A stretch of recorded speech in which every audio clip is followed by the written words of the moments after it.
শহরের যান্ত্রিক কোলাহল থেকে একটু দূরে গিয়ে নিজেদের মতো করে কিছু সময় কাটানোর জন্য আমরা চলে গিয়েছিলাম এবার বান্দরবনে, যেখানে প্রকৃতির সান্নিধ্যে থেকে আমরা কাটিয়েছি সুন্দর কিছু সময়। এমনই একটি রিসোর্টের গল্প আপনাদের সাথে আজ আমি শেয়ার করতে যাচ্ছি। তাই দেরি না করে ব্লগটি শুরু করা যাক, আমাদের সঙ্গেই থাকুন।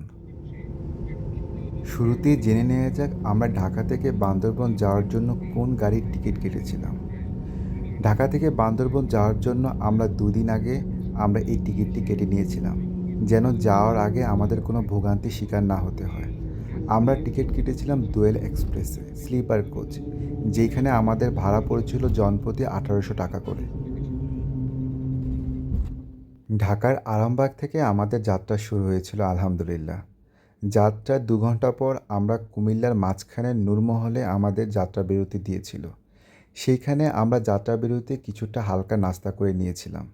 নাস্তা করার পাশাপাশি আপনারা চাইলে এখানে রাতের ডিনারটুকু কমপ্লিট করতে পারবেন। সুন্দর করে আমাদের যাত্রা বিরতি সম্পন্ন করার পর আমাদের 15 মিনিট পর আমাদের বাস ছেড়ে দিয়েছিল। সকালে খুব ভোরে ঘুম থেকে উঠতে হবে বলে আমরা যাত্রা বিরতির পর সুন্দর একটা ঘুম দিয়েছিলাম। ঠিক সকাল 7টা 15 মিনিটে আমাদের গাড়ি পৌঁছে গিয়েছিল বান্দরবনে। বান্দরবনে সিটিতে পৌঁছানোর আগে বিশেষ একটি কাজ এখানে সম্পন্ন করতে হয়। প্রত্যেকটি যাত্রীর কাছে অবশ্যই তার ন্যাশনাল আইডি কার্ড রাখতে হয়, যা এখানে চেক করার পরেই বাসটি ছেড়ে দেওয়া হয়। শহরের কোলাহল ছেড়ে যখন সুন্দর একটি মায়াবী শহরে আমরা পা রাখি, চারদিকের সৌন্দর্য দেখে মনটা তখন ভরে ওঠে। নির্জনতা, একাকী রাস্তায় চলা, সব কিছু মিলে যেন হৃদয়টা ছুঁয়ে যাচ্ছিল। আমাদের রিসোর্টটি মূলত বান্দরবন শহর থেকে 1 কিলোমিটার আগে ছিল। পাহাড়ের ঘেরা পরিবেশের মধ্যে ছিল আমাদের রিসোর্টটি। নামার পর আমরা রিসোর্টটি পেতে একটু সমস্যায় ভুগছিলাম, কারণ আমাদের রিসোর্টটির লোকেশন অনুযায়ী আমরা অনেকটুকু সামনে নেমে গিয়েছিলাম। প্রায় 2 মিনিটের মতো হেঁটে আমরা আমাদের রিসোর্টের দিকে যাচ্ছিলাম। যাওয়ার সময় আমাদের মোটো খারাপ লাগছিল না, কারণ তখন সময় ছিল প্রায় 7টার মতো। এত সকালবেলা চারপাশে নিরিবিলি পরিবেশ, গাছগাছালি, পাখির কলকাকলি, সব কিছু মিলে যেন এক নৈসর্গিক ব্যাপার। খুব ভালো লাগা কাজ করছিল যখন আমরা আমাদের রিসোর্টের দিকে যাচ্ছিলাম রাস্তায় হেঁটে হেঁটে।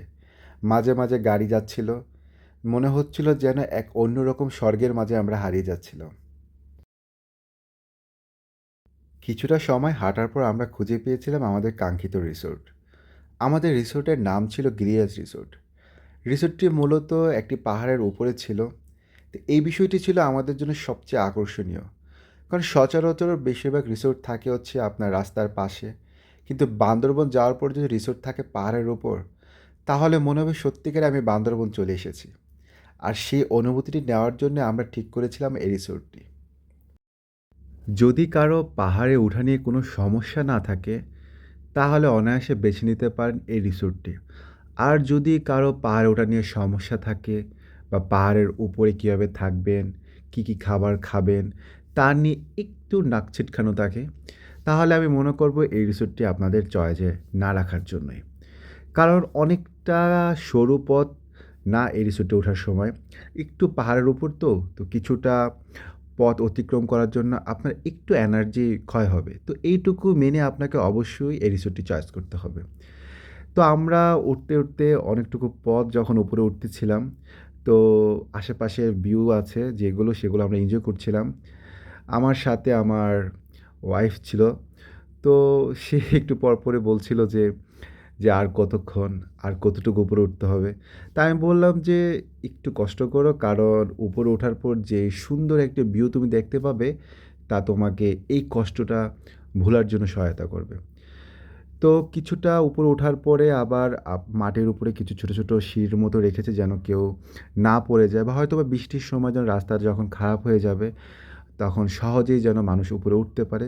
তো এইটাও খুব ভালো ছিল তাদের। মূলত হচ্ছে যারা ইকো ফ্রেন্ডলি পরিবেশে থাকতে চায়, বা ইকো ফ্রেন্ডলি পরিবেশে নিজেকে মানিয়ে নিতে পারে, তাদের জন্য হচ্ছে এই রিসোর্টটি। তো রিসোর্টটি কিছুটা উপরে ওঠার পর আমরা চারপাশের পরিবেশ দেখছিলাম। মাশাআল্লাহ! সত্যি অসাধারণ ছিল। পাহাড়ে ঘেরা গাছপালা, প্রকৃতির নির্জনতা, পাখির কলকাকলির আওয়াজ, সব মিলিয়ে আমাদের সকালটা খুব সুন্দর যাচ্ছিল। তো হাঁটার পর আমরা অবশেষে আমাদের রিসোর্টের উপরে উঠে গিয়েছিলাম। তো এখন হচ্ছে দেখার পালা রিসোর্টে আমাদের রুম কয়টায় আমরা পাবো। কারণ মূলত এখানে আমাদের চেকিং সময় ছিল ১১টায়। তো আমরা আশা রাখছিলাম যেন আমাদের রুমটা কিছুটা আগে পাই। কারণ সারারাত জার্নি করে যখন সকালে আমরা আসলাম, তো আমাদের বরাবরই একটা ভিতরে এক্সপেকটেশন ছিল যে আমাদের রুমটা যদি তাড়াতাড়ি পেয়ে যাই তাহলে আমরা ফ্রেশ হয়ে আমরা বান্দরবনের খুব সুন্দর কিছু জায়গা আমরা দেখতে পারবো। কারণ আমাদের প্ল্যান হচ্ছে আমরা ২ টা দিন এখানে থাকবো। তবে ১ম দিন আমরা চাচ্ছিলাম কাছাকাছি যেই জায়গাগুলো আছে সেগুলো ঘোরার জন্য।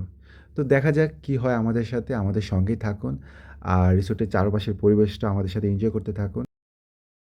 মূলত যারা পরিবার নিয়ে একান্ত সময় কাটাতে চান, যেখানে থাকবে না কোনো ব্যস্ততা, কোনো কোলাহল বা বাড়তি কোনো মানুষের ঝামেলা, তাদের জন্য মূলত হচ্ছে এই রিসোর্টটি। রিসোর্টটিতে ২টি ডাবল কটেজ রয়েছে দোতলা, আর কাপল কটেজ রয়েছে ২টো।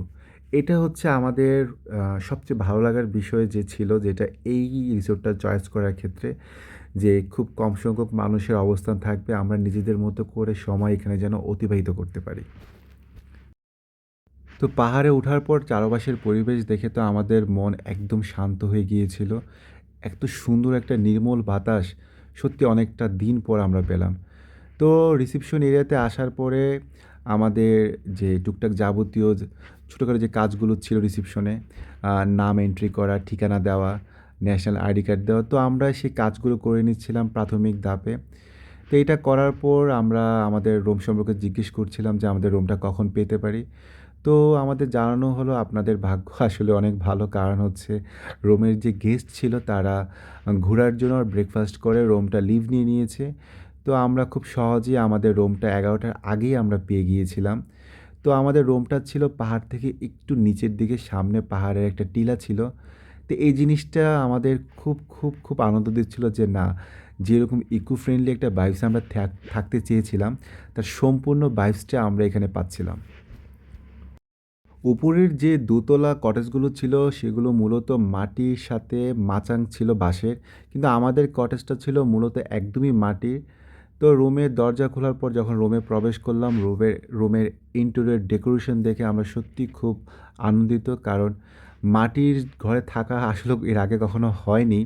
তো এই প্রথম মাটির ঘরে থাকা হচ্ছে। কিন্তু মাটির ঘরে থাকার পরও রুমে একটি 5 স্টার মানের হোটেলে যে ধরনের সুবিধা থাকা প্রয়োজন তার প্রত্যেকটি সুবিধা রয়েছিল এই মাটির রিসোর্টটিতে।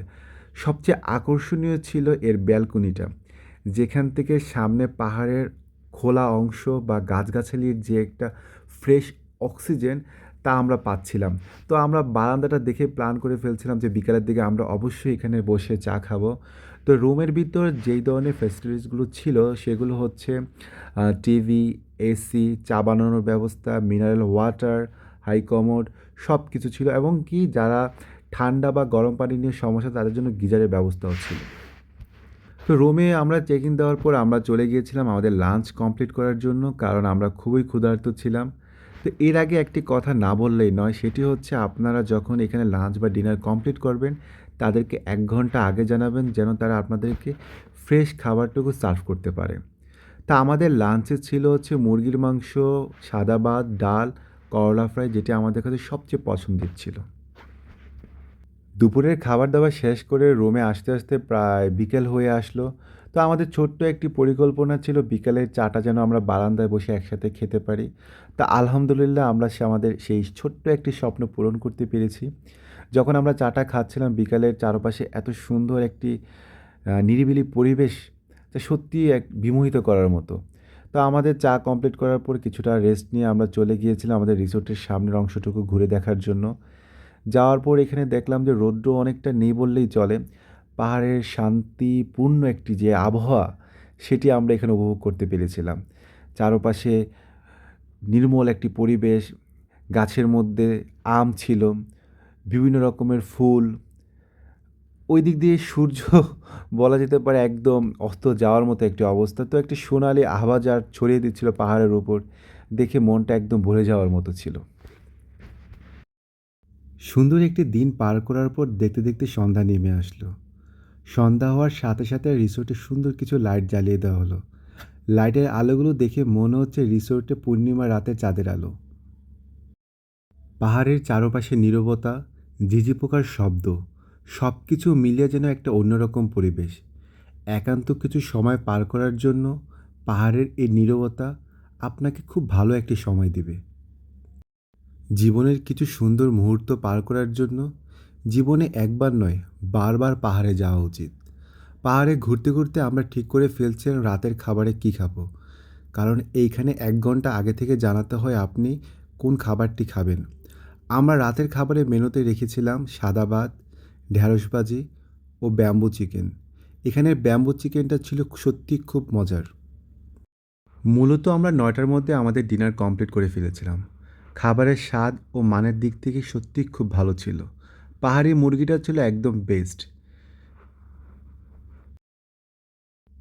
রাতে সুন্দর একটা ঘুম দিয়ে খুব ভোরে আমি ঘুম থেকে উঠে গিয়েছিলাম, কারণ আমার ইচ্ছে ছিল সকালবেলা বান্দরবনের কুয়াশাচ্ছন্ন পরিবেশটুকু দেখা। হাতে 1 কাপ চা নিয়ে খুব ভোরবেলা উপভোগ করছিলাম বান্দরবনের সকালবেলার পরিবেশ। চারদিকে নীরবতা, কুয়াশাচ্ছন্ন পরিবেশ, গাছগাছালির ঠান্ডা এক বাতাস, সত্যি মনটা জুড়িয়ে যাওয়ার মতো। এইরকম সুন্দর পরিবেশ উপভোগ করার জন্য বারান্দায় বসে 2 থেকে 3 ঘন্টা পার করে দেওয়ার জন্য কোনো কারণই প্রয়োজন হয় না। সত্যি আলহামদুলিল্লাহ, এত সুন্দর পরিবেশ আল্লাহ তাআলা আমাদের দেখিয়েছেন, তার জন্য শুকরিয়া। এই সুন্দর পরিবেশের মাঝে বসে থেকে ঠিক করছিলাম আজকে সারাদিনের রুটিন। কোথায় গেলে ভালো হয়, কোন জায়গাটা কাছাকাছি। তো আমরা সেকেন্ডেতে ঠিক করলাম নীলগিরি, নীলাচল ও মেঘলা পর্যটন কেন্দ্রে ঘুরতে যাব। রুমের মধ্যে সকালের চা কমপ্লিট করে চলে আসলাম বাইরে, প্রকৃতির রূপ উপভোগ করার জন্য। বিভিন্ন রকমের ফুল ফুটেছিল সকালবেলা, এক একটির এক এক রকম সুবাস। চলুন বান্দরবনের সকালের পরিবেশটি আমরা উপভোগ করতে থাকি।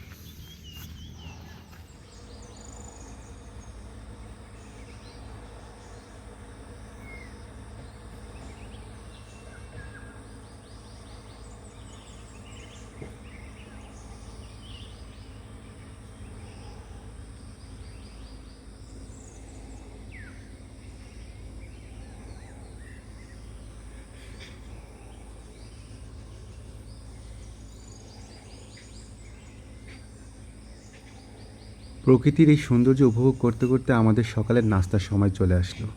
নাস্তা করার জন্য চলে গেলাম আমরা ডাইনিংয়ে।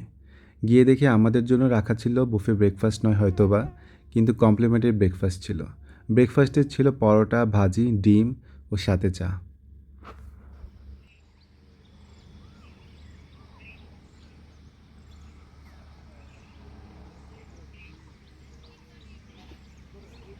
আমাদের চেক আউটের সময় ছিল সকাল 11টায়। আমরা চেক আউট করে আমাদের ব্যাগ এখানে রেখে আমরা চলে গিয়েছিলাম ঘোরার জন্য। আপনারাও চাইলে নিরাপদভাবে এখানে আপনাদের ব্যাগ ও লাগেজ রেখে যেতে পারেন। আমাদের আজকের প্ল্যান হচ্ছে নীলাচল, নীলগিরি ও মেঘলা পর্যটন কেন্দ্র ঘুরব। তো পরবর্তী ভিডিওতে আমরা দেখাবো আমরা কোথায় কোথায় ঘুরলাম। ততক্ষণ পর্যন্ত সাথেই থাকুন।